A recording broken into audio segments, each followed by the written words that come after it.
Welcome to the Livvin for Food Pod. I am your host, food journalist, and I don't know, many other things, Olivia Bria. This week I have a special episode because I have a 2-for-1 deal. I have the lovely sisters, Kaitlin and Sarah. They are known for their blog, Walks of Life, and they are just so incredible. This was such a fun conversation. We talked about their heritage and Lunar New Year, which is currently happening, and we dug deep into their relationship as well. So this will be a super fun one. Their blog has been going on for 10 years or so now, and they have a cookbook, so we talked about that as well. So if you're looking to learn a little bit more about food this week, then this is definitely the episode to listen to. Please join me in welcoming the lovely Kaitlin and Sarah. 1, 2, 3, 4.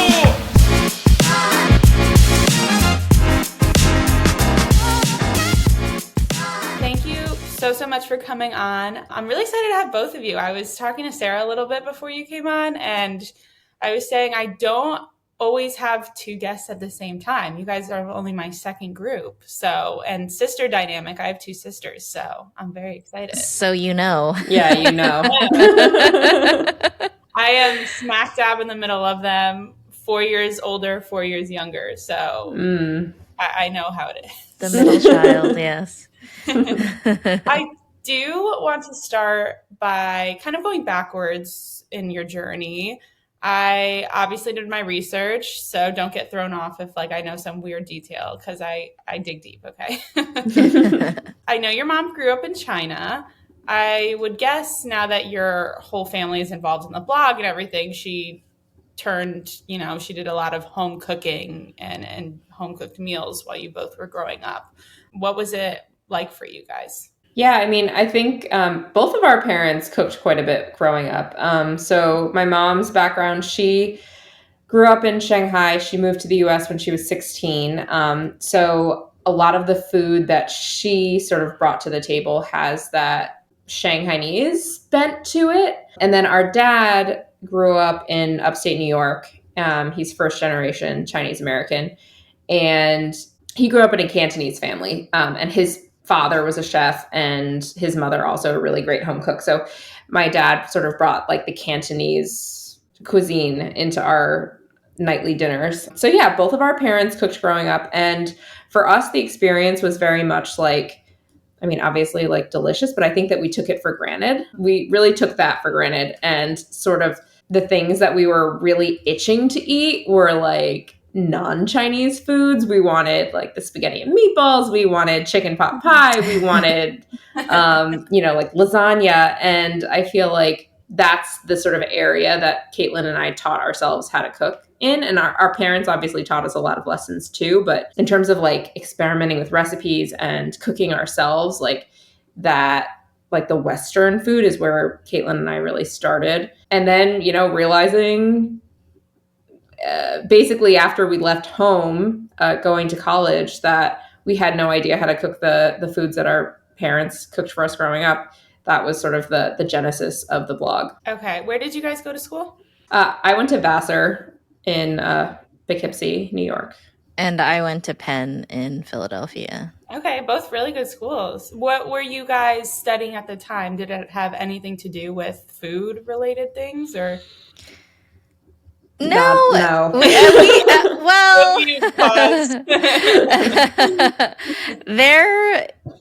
It was one of those things where I feel food media at the time just felt like a very TV-centric and magazine-centric world, and it felt hard to break into.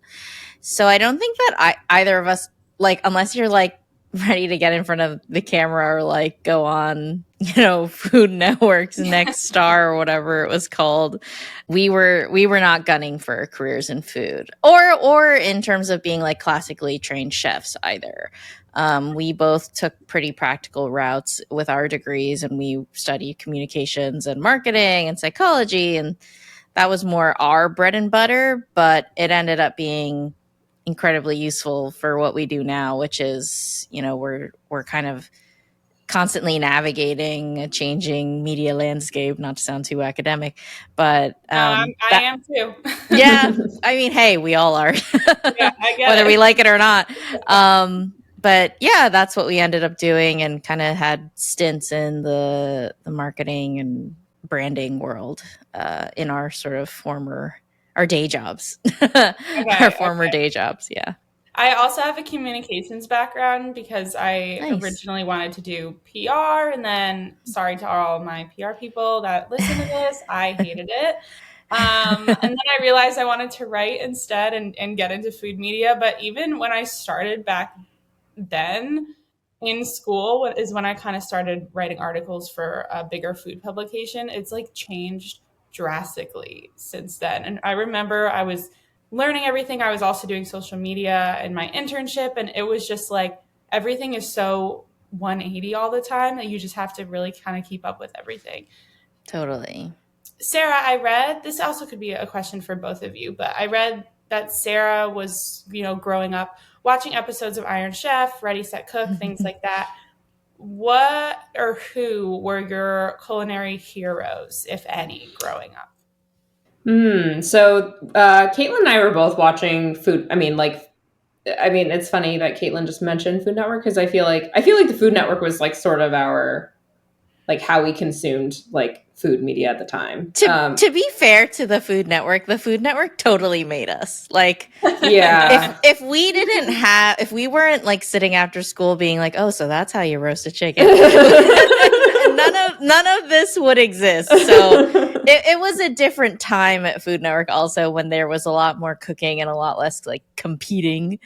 So anyway, just want to be. Yeah, I mean, I think that full circle because I was reading or watching your Food Network feature. Yeah. Yes. Yeah, for sure. I think that really I think that like the Food Network was like a sort of a really nice outlet for our like just interest in food. I think that like Kaitlin and I joke that when we were little, like every like cartoon or animated movie or whatever, like the most like vividly like the most vivid scenes that we both remember are any scenes involving food for whatever. Like honestly, yeah, like this is just like it's just like, oh, do you remember that episode where like Little Bear was like making fish soup? You're just like, I mean, this is it's like the episode where the teacher in Hey Arnold has the sandwich. Like that's what we're thinking about.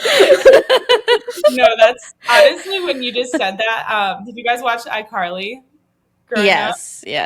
Okay, I caught the end of the iCarly wave. Sarah, maybe not. Okay, maybe Sarah, yeah, maybe you're out of it. But the spaghetti tacos was such a thing.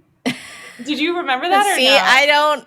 Now I'm showing my age. I'm like, I don't remember that part. I know broad strokes the plot, but I don't remember. But I mean, that's just like how it was. Where it was like, if it was like a food centric episode of anything, you were just like, oh, okay, like I'm extra interested today. Okay, well, I'm giving you homework, and it's yes, I have to look up start to finish. That's your homework. Adding it to the queue. It's not a serious podcast. But yeah, in terms of food heroes, I mean, I think in terms of like it's sort of reflective of who was out there, right? Like who was available to us, who was represented in the media. It's like I think of like Giada De Laurentiis, I think of Ina Garten, I think of Rachel Ray, it's just like those are the people that we grew up watching. And I think another one would probably like on the Chinese side, like pretty much the only Chinese food person that we remember watching extensively was Martin Yan. Yan Can Cook on PBS. I think it was PBS. Anyway, and yeah, I mean, I remember like watching that show with our dad. My dad like commenting on his technique, or like, he in the show, like he integrated these little like outings to Chinatown to like see like, oh, okay, like this is how the chef in the restaurant does it. So like I remember like being really excited to see like sort of like our food represented on TV. And also, Iron Chef is another, I guess, right? You're like Masaharu Morimoto, you're like Hiroyuki Sakai's, like that like was another one that I think was really more of like a fascinating watch than a food hero. You're just like, whoa, like I wasn't like aspiring to cook like Masaharu Morimoto, but I was like, whoa, like look at how he's like butchering this fish, or look at you. So like that kind of stuff was, I guess, formative in the sense that it was just like really cool to see like Asian food represented on TV. I also think it was a different time where it was sort of just when we were growing up in like the 90s and the 2000s, it was kind of the beginning of like chefs being like idolized. And at the time, most of what we were taking in was just like, oh, that is incredibly functional information. I like the way this person does it. It was really more like, we were really more like studying than like idolizing anybody in particular. And each sort of like cook or chef or TV personality or like author that we were exposed to gave us something unique. And I think like it cultivated in us the sense of like, okay, we're not very precious about where we're getting this information from. Like it can come from anywhere. And just this idea of like, oh, you know, like starting to like ingrain in us like the sense of like, oh, like we could do this, or, you know, these nuggets of information can come from anywhere really. And I think that, you know, obviously a lot of people started to feel similarly empowered, and that was when there were a lot of food blogs coming up. And, you know, we were getting some, after a while of, you know, being in the kitchen when we were like more seasoned. And when I say when we were more seasoned, I mean like starting at the age of like 15 onwards, I guess. We were sort of like, oh, okay, like we're getting some of our best information from these food blogs actually. And, you know, much more diverse, to be honest, than what was available on network TV.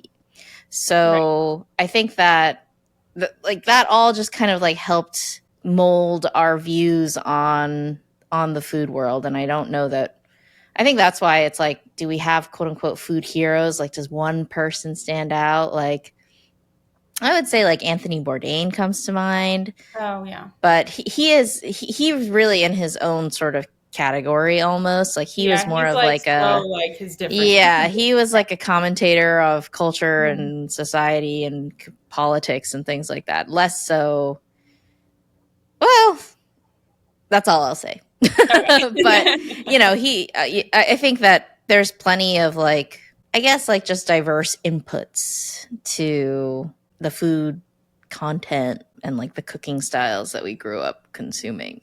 Right. Well, I mean, you phrased this as well, but I think back then it was more focused on learning a lot of the media that we were watching, because it was a bit calmer. It was a bit more about your technique. They walked you through things. Now, as I've gotten older too, everyone's very focused on their own brand, which is why the idolization continues to come up. People are like, Ramsay or like whoever. So I think that's a really good answer, that you guys, you know, there's not one thing. And back then I can guarantee you there was nowhere near the representation for Chinese cuisine as there is now. And, you know, I know you guys are continuing to foster that. But I would love to talk about your guys' relationship kind of growing up, just having two sisters myself and, you know, wanting to kill them half the time and actually liking them the other half of the time. What was your guys' relationship and bond growing up now that you guys work together? I mean, you're pretty. What a question, you know, Olivia. That's pretty accurate. I feel like.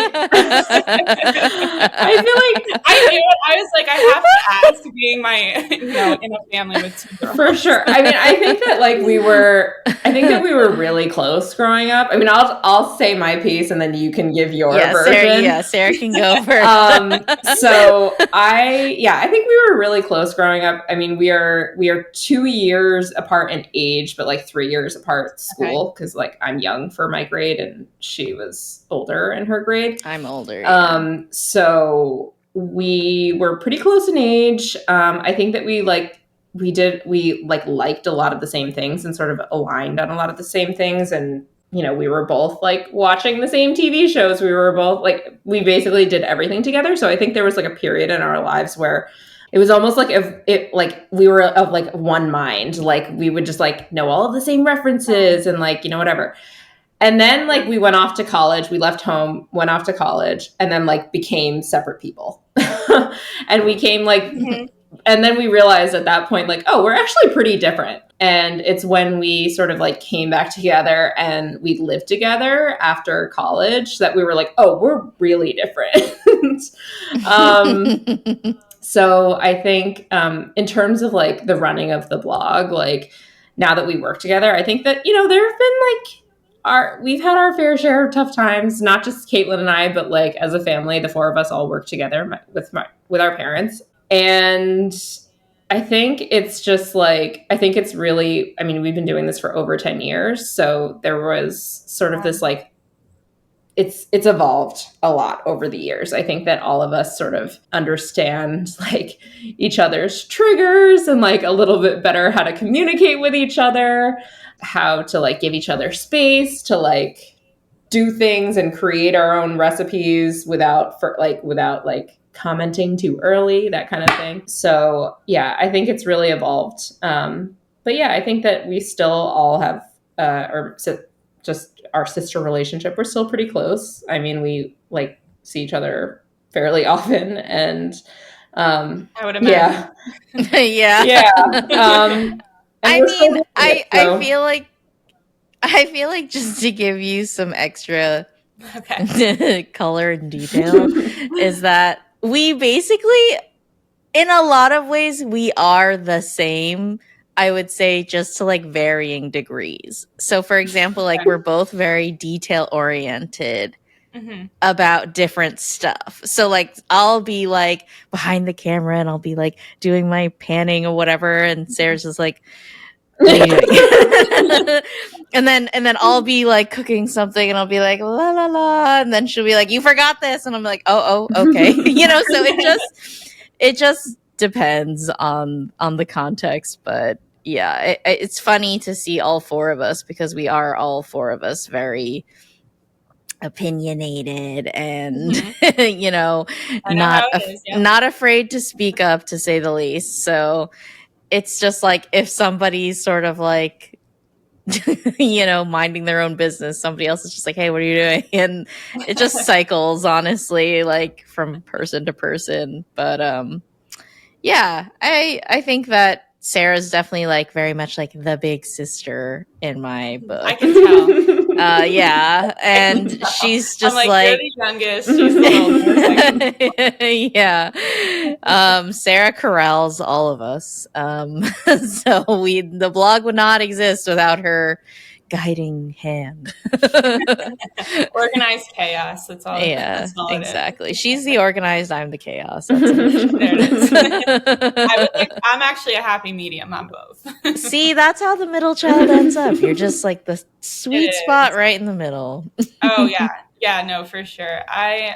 That's so funny, because I feel like, at least with my relationships with my siblings, like throughout the years, it's so crazy how your relationships change and how your personalities come into your own. And even like going to college was a big deal, because I was the first one to, you know, stay at college and leave, and I was the first one to go abroad and things like that.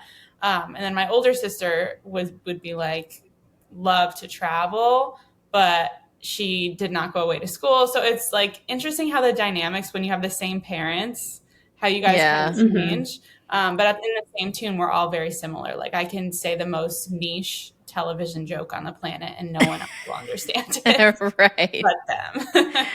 That's really, honestly, you can't put a price on that. For sure. It's the best feeling. It is. Just, I can't say the jokes outside of them because people will look at me like I'm crazy. Well, what happens with me and Sarah is that something will be said in the vicinity, and then like the thought will just occur to both of us at the same time. Then we'll just like look at each other and start like giggling and sniggering, and it's just like, and everybody's like, what are you laughing at? And we're just like, season 5 episode 10 of Hey Arnold, look it up. Like, yeah, that's so relatable. I was just I was home for Thanksgiving and I was upgrading my phone. This is such a detour, but And me and my younger sister, we just have the craziest inside jokes. So the poor AT&T guy, he was just trying to upgrade our phones, and like a song came on, and then we both looked at each other and we started cracking up for like 20 minutes. And this guy was like, "Can I just please get it?" Like, what are the girls doing? Are they okay? So funny. I'm like, I'm mature for my age. Don't worry.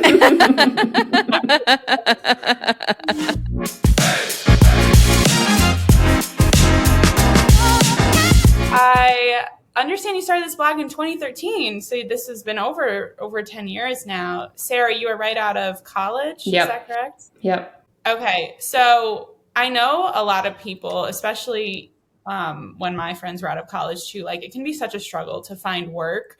I know every single person can relate to that even now, no matter what age you are at. Mm-hmm. Your parents had moved to China also at that time. Walk me through how you went from not knowing what you're going to do, or maybe having the bare bones idea, to starting the blog. Yeah. So I graduated from college in 2012, and my parents had moved to China in 2011. So basically, like, as I was starting my senior year, they left. And that was as Kaitlin was starting her freshman year of college. So we were both in the US on our own for a year in college. My sister for longer. Poor thing. But went to a college close to home, but that didn't matter. Yeah. So yeah, in 2012, I mean, we were still sort of feeling the effects of like the 2008 financial crisis. It was really hard to find a job. I was just like going to job fairs and just feeling like downtrodden and like really just like it was just really hard. And I was living at home. So I was living at my parents' house after I graduated by myself because the house was empty. And I was just like leading this bizarre, like as a 22-year-old, leading this bizarre, like suburban life in the house that I grew up in, like going to the grocery store, like walking our dog, like trying to find a job and like, you know, during the day, which felt like was a full-time job to find a job. Right. You had all that freedom, and then you're reverting right. back. Yeah. And it was just like, oh man, like this sucks. And also just like, I was really isolated from people my own age. Like I was just like, I would see like our neighbors like across and be like, hey, and we'd be chatting about like gardening or weeding or something. I'm like, what is happening? Like, what are we doing? I've aged 30 years and for this.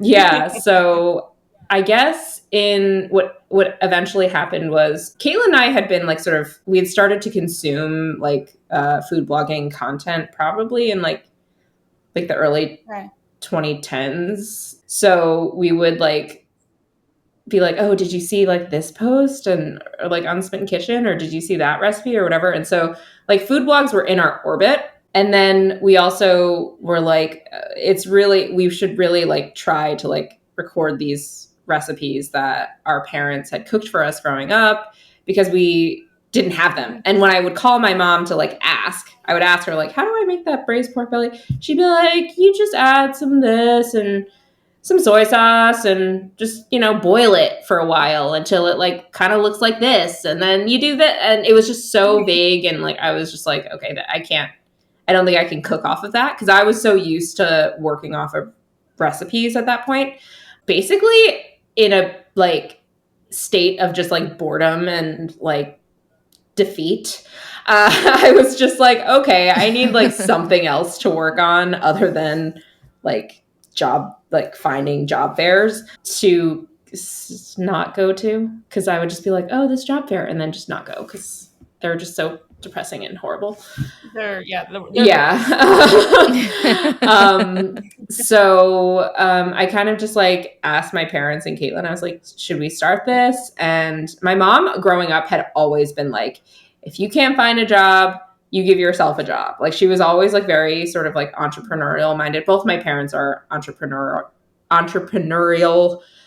in their own ways. So they really encouraged me to sort of just like, yeah, just start it. Like gain some new skills, do this thing, and like we can see how it goes.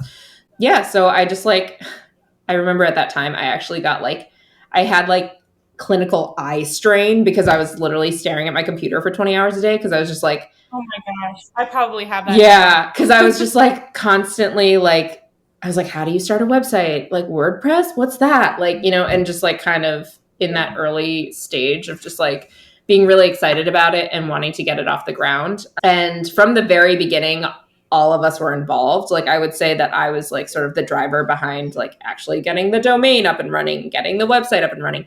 But in terms of writing the content and the recipes, it was always all four of us. Were your parents working at the time? So yeah, my dad, the reason my parents moved to China was my dad had like a work assignment, a temporary work assignment in Beijing. Okay. My mom was kind of like semi-retired at the time. She had her own business, but she sort of was like, she closed it and was like, I don't want to do that anymore. So she was sort of just like living in China and just relaxing. Living her life. She was living large in Beijing. As the lady of the house in Beijing, as we say.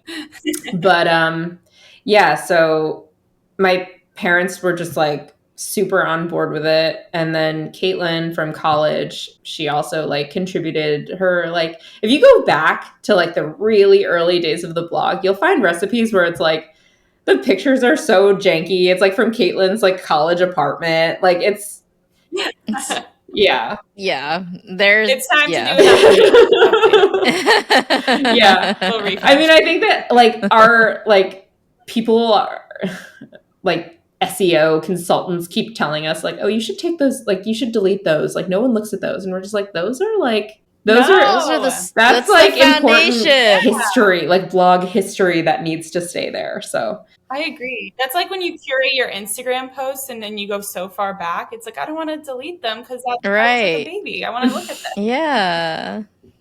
Those are formative times. Mhm. So, Kaitlin, you were, I'm sure you were busy at the time. How were you managing school and then contributing? Were you just doing little by little? Yeah, it was little by little, I would say. And I mean, to be honest, like there was a time where the blog like really got off the ground, at least from our personal, like how we were treating it standpoint. Like Sarah was like full-time, well, not full-time, but like most of your free hours were spent on the blog. Okay. And so like in Beijing, they like also Sarah didn't mention, but she ended up in Beijing as well, living with my parents. So she had like a internship, then a job in Beijing. Was working that for a nonprofit? Food related? Oh, wait, you were explaining. Sorry. No, it was working for a nonprofit, so non-food related. So Okay. the food thing was definitely like the side hustle for everybody. Okay. None of us worked in food. Yeah, so I would just like it was funny because like they were like in the center of the capital of China, like surrounded by all this amazing food in this city and all different cuisines from across China. Like you can eat like a lot of different like sort of like varieties of Chinese food in Beijing. And like they were getting exposed to all these new things and all these new techniques and ingredients. And so like they were really like cooking up a storm over there. And I was just like, oh, beep up, boop up. That looks really good. I was like, I didn't Like when your parents taste go on it. vacation without you and it's the absolute worst. Right. So I would go there for like spring break, summer break, things like that here and there. But the rest of the time I was just like, hey, I'm gonna blog something. Like I'm gonna blog a recipe that is like something that I've been really liking lately, or whatever it might be. And that was like kind of a unique experience because in Beijing it was more production. Like Sarah had her camera and like my parents were like, oh, fawning over the food. And with me, I was just like, trying to get in there with like the spoon and then like with whatever the hell I was using. I think I was using an iPhone. What did I use, Sarah, back then? I feel like you had a camera. I feel like but maybe you didn't know how have to a use camera. it. I must have had a camera. I didn't know how to use it very well. No. Yeah, you're right. I did have a camera because on a spring break trip, I brought it to London, and I have so many blurry photos of myself. It's pathetic. Hey, those are in now. Those are in. Yeah, it wasn't like grainy though. It was like blurry. don't know how to use It's like, oh, she don't know how to use this giant camera. That's so funny. Well, it sounds like, you fulfilled missing out of your Beijing experience by going back and, Yes, being yes, involved with the yes. blog for so long now. And then you Right, released a right. cookbook in 2022 around there. I was looking, it has over like 1,000 positive reviews on Amazon alone. It has incredible accolades. What were you guys expecting at the time? Were you expecting that kind of gratitude because your page had taken off? What was it like to have all those reactions? Yeah, I mean, I think that we hoped that the cookbook would be well received, but I think a big part of it was also like waiting a really long time to do the cookbook. We had been around for like 9 years by the time we published it, and Well, I'm sure you had some loyal yeah, by that followers at time we that had a time. lot of people asking for one. I think we were really with the cookbook, we were really wanting just to sort of create like one, just to condense the spirit of the blog and this sort of approach that we take to the blog in a cookbook. So by that I mean, like, on the blog we've always sort of been, I think, really inclusive in terms of like our approach to Chinese food and like all of the different entry points that we know people have to Chinese food. So for some people, it's like their memory of Chinese food is like Chinese takeout restaurants that they would order from growing up, or for some people, Well, that's American right. Chinese So food for here. Very right. So for some people, it's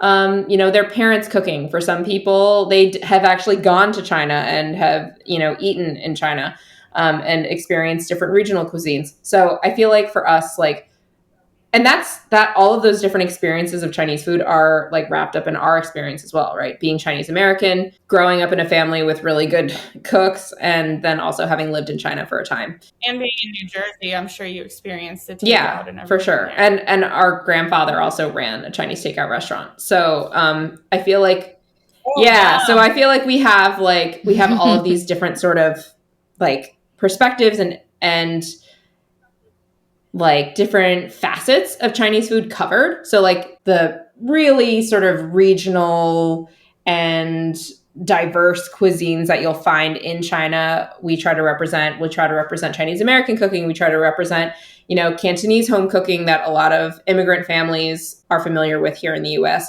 We really wanted the book to sort of like be an encapsulation of that. And I think that a lot of people, so no matter what your experience of Chinese food is, I feel like you'll find something in that book to sort of like, as to be like, oh, I know that dish, and I want to learn how to make it.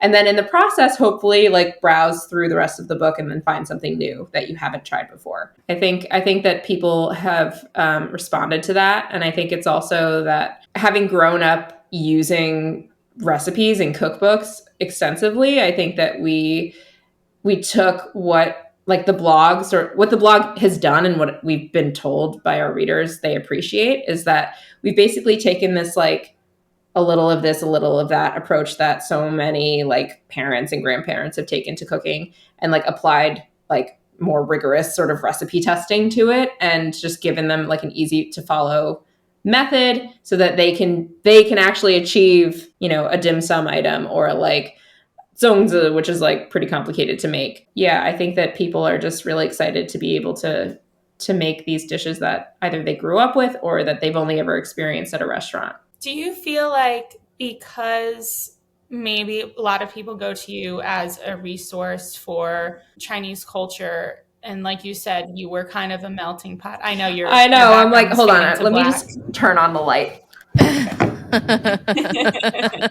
I know it's probably so dark there already. I didn't even It's like notice. dark. Maybe Yeah, it's just it looks dark. good. I It's guess. dark. I I was guess it like, it's is, almost isn't it? 4 or 5 o'clock for Yeah. you guys there. It's pitch black. Yeah. Anyways, because you were trying to represent so many different cuisines, did you feel pressure to kind of fit the mold of so many people? I think there was definitely, well, There's always pressure in the world of food blogging to make what people want and to know what people want. And I think that we luckily started out with a very clear goal, clear thesis statement for what we wanted to do, which is the walks of life is what we call a culinary genealogy, which is a very complex phrase, but essentially it's like our family's story and history as told in food. So the recipes that we grew up eating and loving, and the Chinese dishes and the non-Chinese dishes, and the sort of like diverse influences of everything that we love to eat all in one place. So happily, for most of the blog's existence, we've sort of gone by that. But there have been times where we've had to sort of like remind ourselves of like, hey, like we think this is great and we think this is cool, and a lot of the time people don't know about it, or there's like an education process that has to come into play, especially with ingredients, where it's just like, hey, look, we know that you might be tangentially aware of this or not at all aware of this, but you know, this oyster sauce or dark soy sauce or, you know, Shaoxing wine, whatever it is like, here's why you should know what it is. And just kind of realizing that we had a dual role in the kind of content that we were making, which is, yes, there was a wide variety of people that we were wanting to like help and like make their kitchen adventures more fruitful, but also that we had to kind of like pave the way for ourselves, like as we went along, to say like, okay, like we must create a platform for ourselves to kind of like level people up to even more, you know, interesting or complex or unfamiliar, even just unfamiliar dishes. So I think a great example that's been on my mind lately, because we just did a whole new YouTube video for it, is our chili oil recipe. Oh, yum. Which back in the day, That's a big we thing released now. exactly. And in 2015, chili oil was not a big thing. And we had started really loving chili oil. We grew up eating like the chunkier version of the proof sriracha. point that like chili oil wasn't a big thing in 2015 is that if you search chili oil, the number one result was Giada De Laurentiis's like Italian chili oil recipe. Yes, it was her Italian chili oil, and it had two ingredients: extra virgin olive oil and Italian crushed red pepper flakes, which Not the I made that recipe, and the Italian chili flakes that are available at the grocery store are not up to snuff. It has very little flavor, I'm sad to report. And gotta get fresh stuff, though. I'm not surprised by that. Right. I mean, it's mostly the grocery store's fault and like what we have access to. Right. But yeah, I mean, that was an ingredient where we were starting to love it from like our travels in China. And I would say in terms of what you can get in America as like even a Chinese family, it was more limited to like a sriracha type or like a chili garlic sauce, which is delicious, but it's not similar to chili oil. They're not the same. They're both spicy. That's where the similarities kind of end. So we were like, oh, well, we should post a recipe for this chili oil because now we've discovered how to make it. And isn't it incredible that we've done, you know, made chili oil in our home kitchen, that we're eating at all these like noodle houses in Beijing and all these sort of like dumpling spots and, you know, in China, these like, I mean, these like traditional chili oil havens, I guess. And when we first posted that recipe, it just slowly chugged along. And over time, it became like a hit recipe on the blog, and people were just like, oh my God, like I made this chili oil. And like at my job, like I would have coworkers of mine being like, oh, hey, like I saw somebody that like a friend of mine who like doesn't even know you made your chili oil. And like it just became, I feel like people love spicy food in general, like hot ones is a thing, and like hot sauces in general like started to get more popularity, but chili oil in particular, like we did not realize like how popular that was going to be, but we knew that we wanted to shine a light on it as an ingredient, as a condiment, and just like get people talking about it more. And you know, we weren't the ones who were like making our own brand of chili oil, but we were the people who were saying like, hey, you can make this at home actually. Isn't that incredible? And kind of just like introducing people to the idea of like drizzling chili oil over your dumplings or your fried rice or whatever it is. Things that had been happening, obviously, if you were like a Chinese family or in the know, like traveled to China, et cetera, et cetera. But like if you were just sort of like an average Joe kind of home cook in America, you were probably like, oh, what? I'm making Giada De Laurentiis's chili oil. I don't know what Chinese chili oil is, you know?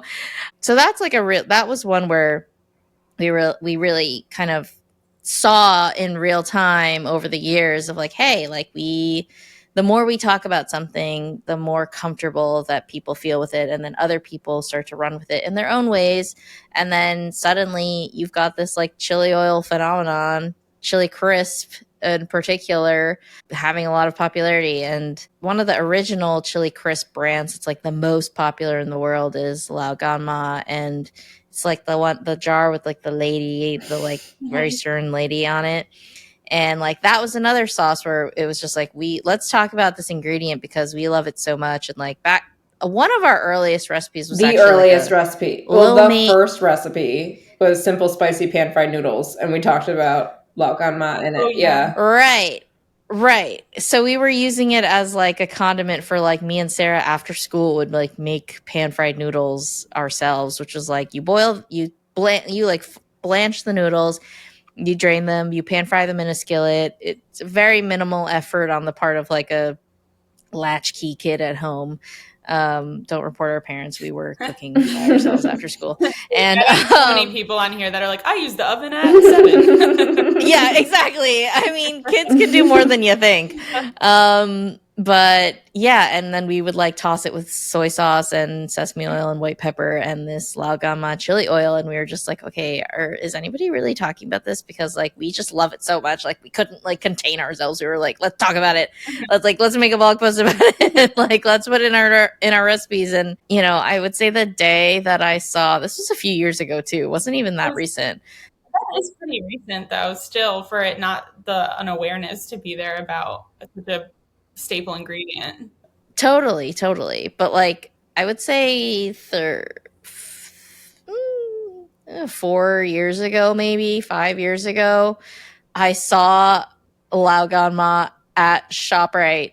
It was a ShopRite in like Nutley, New Jersey or something. And I was just like, whoa. I was like, we've infiltrated the castle. Like, this is awesome. So yeah, that's a very long-winded story, but I think over the years we were like, okay, there are things that we're excited about and that we want to build on, but like now that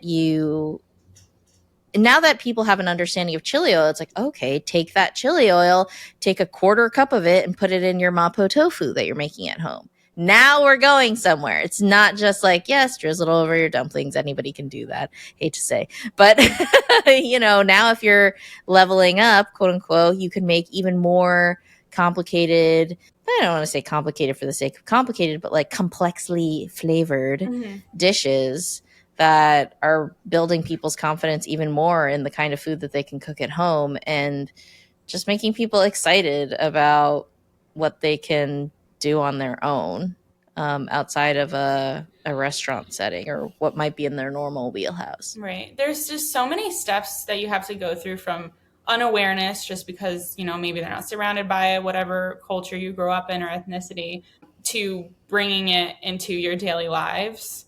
It takes a lot of time to get that word out. So if you're using just knowing about chili oil, now that we have that understanding and that baseline, now it's like, okay, we can go step by step and then teach them maybe about another dish and then do this and do totally. that. But it just takes so much time. And because there was such a lack of representation even 10 years ago. It now is probably starting to infiltrate everyone's lives, especially in New Jersey too. That's a wild one. Yeah. Yeah, exactly.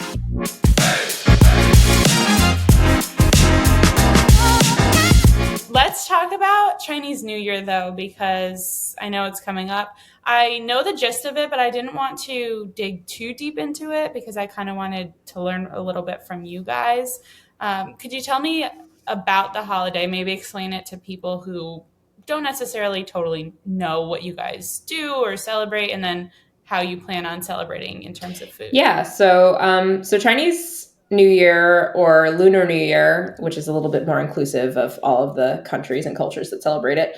The biggest holiday, it's the biggest Chinese holiday of the year. It's actually in China, it's a 2-week long celebration. So it's actually 15 days. That sounds very fun and very exhausting. Yeah, it's also called Spring Festival.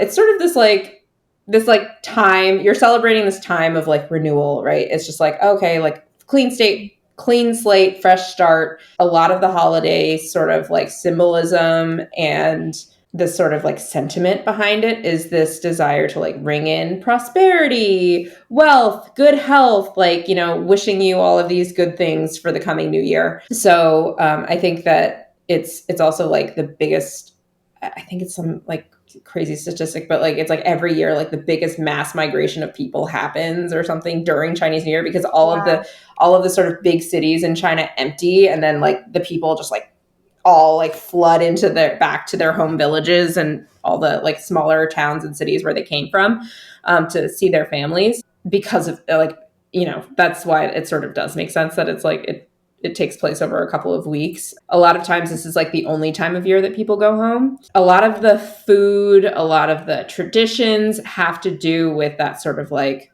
bringing of good luck and wealth and prosperity. I mean, it's really all about money for Chinese people. Like about it's just like, yeah, I was gonna like, say. It's just like good fortune. How many ways can we say good fortune and money and like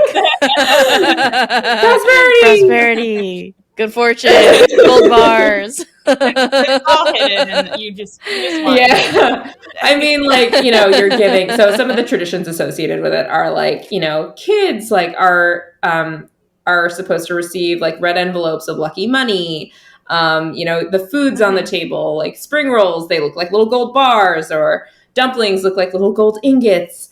And, you know, you're supposed to eat like, so on the night before, a lot of it has to do with these sort of like Chinese idioms and homonyms in Chinese. So what a lot of people don't know about like the Chinese language is that it's a tonal language. So you can say the same sort of like syllables in a slightly different like tone, and it means something completely different.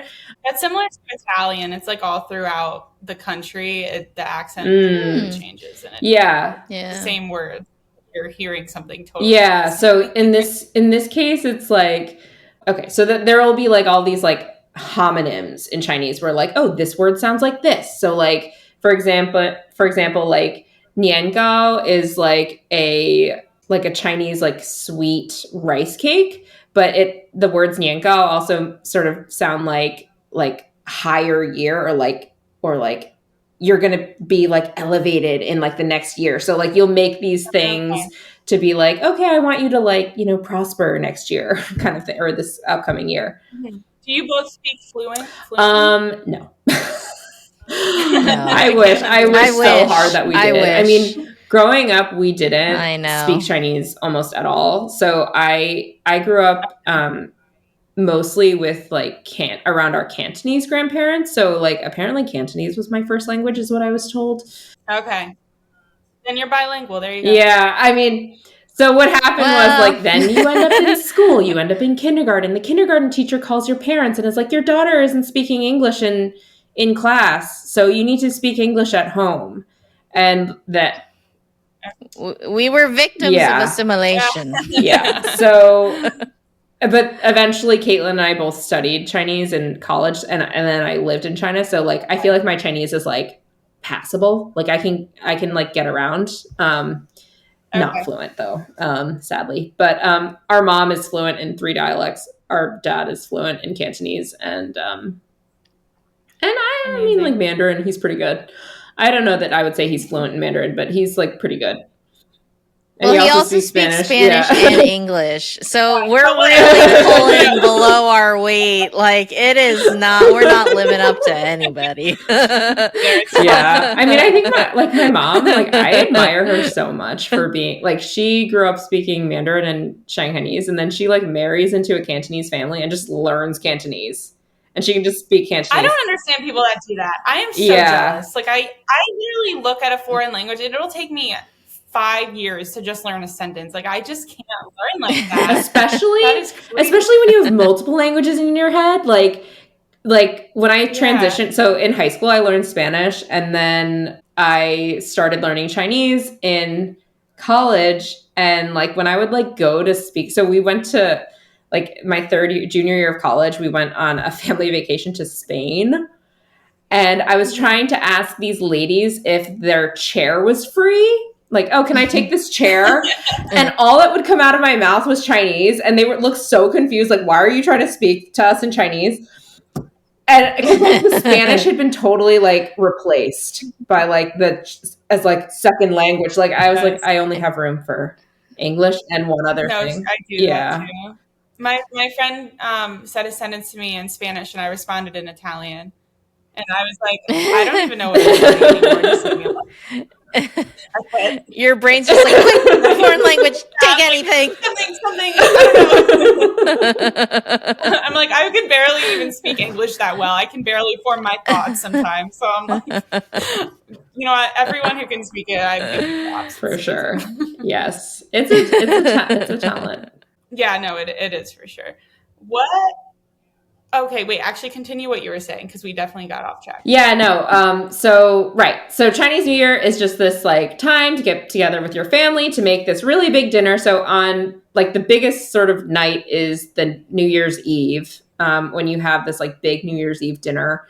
That's when you're going to see a lot of those like symbolic dishes on the table. Yeah. And there's also all these sorts of traditions that are like, don't, like, after the New Year has begun, you can't like wash your hair. You can't sweep the house or vacuum. You can't like, because you don't want to like sweep out all of the sort of like good luck that you're like if you like. Yeah, you're supposed to do all of that before like the 2 weeks, but at least 2 weeks before the New Year's Eve. Honestly, I already barely wash my hair, so that sounds. So yeah, it's there are a lot of these sort of crazy like traditions and superstitions involved, and then you have like the Chinese zodiac thing. So like the Chinese calendar, or like the zodiac calendar, is like in this 12-year cycle. So there are all these animals, and so this upcoming year is the year of the snake, I think. Nice.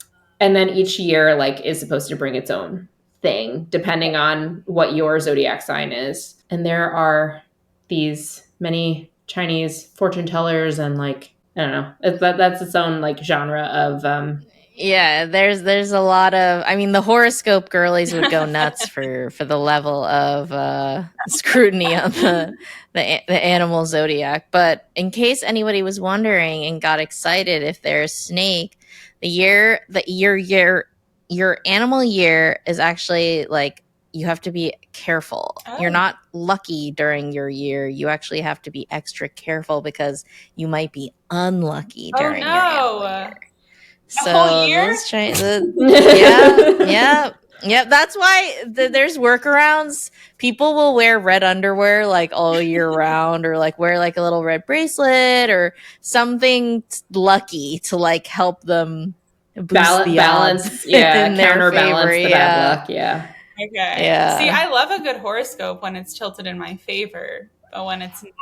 Don't we all? Don't we all? There's some weeks where it's like, you really need to pay attention and like, you know, be stingent on your money. And I'm like, no, I'm just going to. I'm like, this is all nonsense. I don't even know why I read this.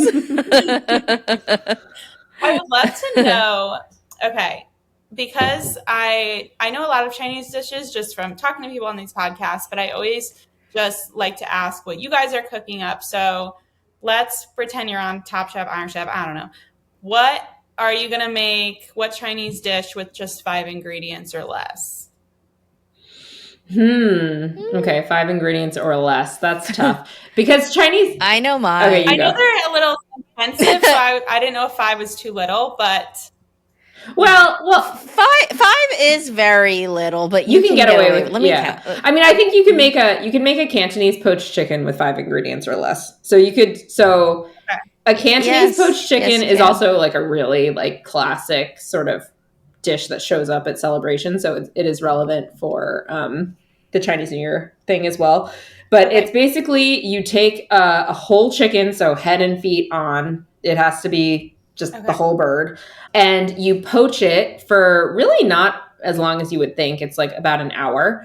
And then with ginger and scallion. Yeah. And then you're gonna like put it into an ice bath to cool it down. So this cools it down, and then also like it sort of changes the texture of the skin on the chicken, so it makes it sort of like snappy. Is how more like enjoyable. it has this like sort of al dente bite. Like the skin is an important part of the experience. Okay. And then you make a ginger scallion sauce. So it's literally just raw ginger, raw scallion, and salt and oil. It just complements the it's really like this sort of like pure distillation of like chicken is what that dish is. Yes. It's a Cantonese preparation, and in a lot of Cantonese cooking, you'll see that sort of like a very delicate approach to the ingredient, like not wanting to overpower the ingredient, but really like help that main ingredient like shine to its, or like elevate it to its like highest potential. And that's what I think of when I think of Cantonese poached chicken. It's very, very simple, but really, really delicious. And if you've ever heard of like like Hainan chicken rice, which was really popularized in Singapore, that's the chicken. It's like this very simple poaching, and then that sauce in the Hainan version or the Singaporean version, you also have like a sweet soy sauce that goes with it, and then like this chili sauce that goes with it. I think that's like a really sort of simple dish that showcases Cantonese technique. Yeah. I've got another one. So that's my dad's side of the fence. From my mom's side of the fence is Shanghainese braised pork belly. Oh, pork belly is very big right now too as well. Yes. Again, another ingredient that was not, it was not, nobody gave a hoot about pork belly back when we were starting, and now you can there find are a pork lot belly of at Costco. Yeah, now you know there are a lot of hoots, and we've kind of cultivated our own demise because pork belly's so expensive now. My mom always laments. She's like, "Oh, it used to be so cheap." That's sometimes why I gatekeep things. So I'm kind of counting in real time, but it's pork belly, dark soy sauce, light soy sauce, rock sugar, and cooking wine. That's like the core. That's like really it in the basic that's version. Really it. But there's like, and that, it's really all about like the order in which you add the ingredients and how you treat them. So the rock sugar gets melted in oil, and then the pork belly pieces get blanched and then drained, and then they get browned in the sort of like oily rock sugar mixture. And that makes a huge difference. So it's like, browning is always going to get you to a different place, but browning it in like this like sugary oil mixture is like next level. Oh yeah. Anything with sugar automatically tastes good, so. Yeah, exactly. And then you add it's that primal urge. And then you add the light and dark soy sauce, and you braise it and the wine, the Shaoxing cooking wine, and then you braise it like kind of like at a low simmer, and then the sugar breaks down, the pork belly gets tender, and then like you end up with this like very glossy sauce, and it's like one of the most it's one of the most iconic Chinese dishes, and everybody has their own version and their own take. And there are different versions of it. There's one that's a little bit spicier. You could have it with hard-boiled eggs. You could have a version with like squid thrown in. Like it's very much sort of like the bread and butter of what we grew up eating. And come to think of it, is just about 5 ingredients. Good job, guys. I told Sarah before this I didn't eat lunch, so I need to stop talking about so let's talk about what's next for you. Do you have any upcoming projects, anything else going on that you'd like to talk about? Maybe a cookbook in the works, a second one? Yeah, we'll see. No official second cookbook in the works yet. We're considering it. A cookbook is a lot of work. It's a lot. Yeah, but we, I don't know. We'll see. Well, we're working on our YouTube channel, so if whoever is listening, head over to our YouTube channel and check out some of our videos, because at the Walk of Life, is that what it is? It's at the Walks of Life 1. I don't know why I don't know why, but I did need to add the 1 at the time. And yeah, we're just kind of doing like an old school cooking video kind of a thing, and it's been very fun and challenging to get in front of the camera instead of just being behind the camera all the time. And I think that we're sort of, most of my growing pains on video editing and camera work are hopefully behind me. It's also podcast, girl. Yeah, it is a lot, but I think it's a fun and different way to interact with us. If you've been reading the blog for a long time, or if you've never read the blog and don't know who we are, I think the goal is to say, like, just to reach a different kind of cook who, wants to see things play out. I think a lot of people are like that, where it's like, show me what you're doing. Like, I got to see it with my own 2 eyes. Like, not everybody prefers reading. I mean, there are people who still are just like, where's the recipe? Go away. I don't want to hear from you. Put it in the caption. It's like the entire recipe. They go, where's the recipe? I'm like, I know. They're like, no ingredients, no measurements. I'm like, there is a link with a beautiful array of images and detailed instructions for you. But that's kind of been, I think the cookbook in 2022 was so amazing, and there was such a awesome response to it, and it was really amazing to meet like our readers in real life after so many years of doing what we've been doing. But now we're kind of just like, we're going back to the core, just making sure that the blog has always got like new and exciting and cool stuff on it. Because when the book was being written and promoted, we kept up a regular cadence of new recipes, which a lot of our peers, they will pause or sort of reduce, and it's completely, you have a team behind you. It's like 4 of you, right? so Exactly. And it's a completely reasonable thing to do, because it is just so much work to put out a cookbook. And I think like when we were doing that, it was like, okay, let's do our best to like keep up a steady stream, because we knew that we just wanted to make sure that we were like keeping everything afloat. So now that there isn't a second cookbook on the horizon, at least not yet. I think we're just you've got your YouTube channel. Yeah, we're just enjoying our sort of our home base. I was telling Olivia before we started that it just had a baby, so that's part of it. Oh yeah, that's you, Sarah and me. Yeah, he goes to me before we started.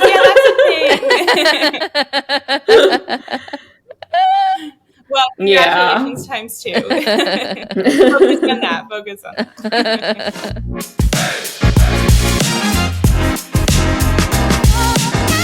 All right, so I have kind of a fun question. My sister had asked me this a few weeks ago, and I feel like you guys are fun enough to ask it. Sometimes it depends. You never know. Okay, what would be your death row meal? And it would be 3 courses. Oh, 3 courses. Okay. Yeah, wow.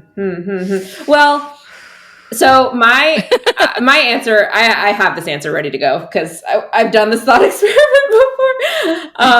But so my my death row meal it's actually not coursed, but it is like a Cantonese, it's like a family style Chinese family style meal, and it's Cantonese because I'm sorry to my mom's Shanghainese side of the family, but I do feel like more like I love Cantonese food more.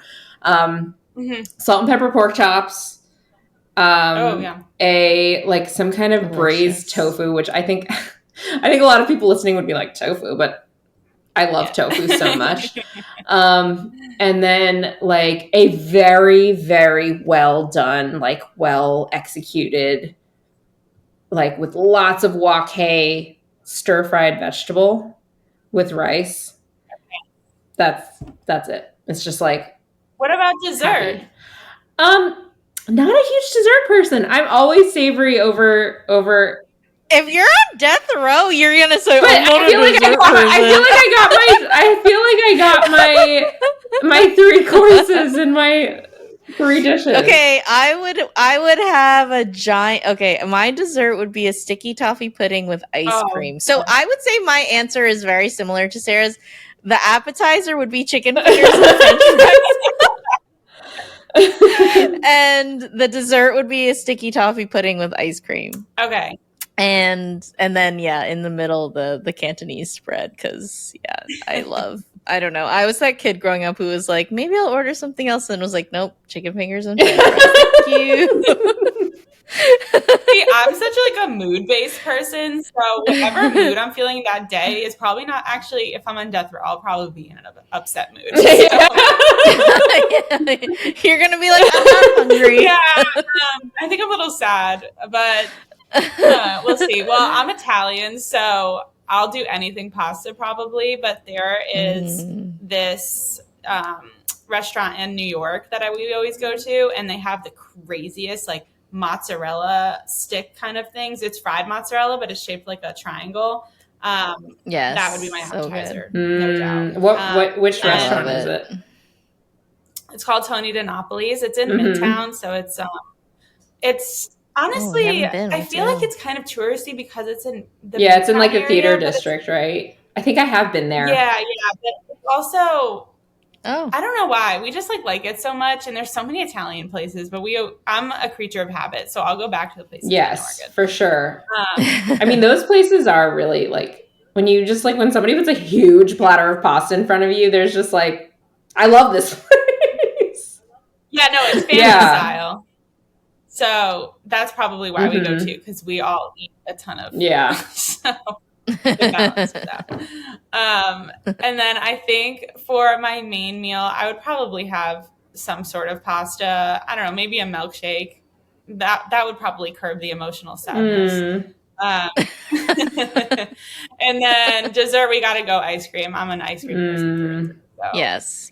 See, I'm an ice cream girl too. Yeah, like I love ice cream. Honestly, any chocolate, maybe a lava cake, like one that like oozes with all the chocolate when you open it, like that perfect. You're a food stylist, you know the shot. Yeah. All right. Well, thank you guys so much for coming on. This was a total blast. Taking time away from your baby too, which is so nice. It was nice for me too to take time away. Yes, Sarah's like, you can come on anytime, even if I'm not here. You could just text me like, Sarah's on. All right, so you can keep up with Sarah and Kaitlin on Instagram at The Walks of Life, and their YouTube at The Walks of Life 1.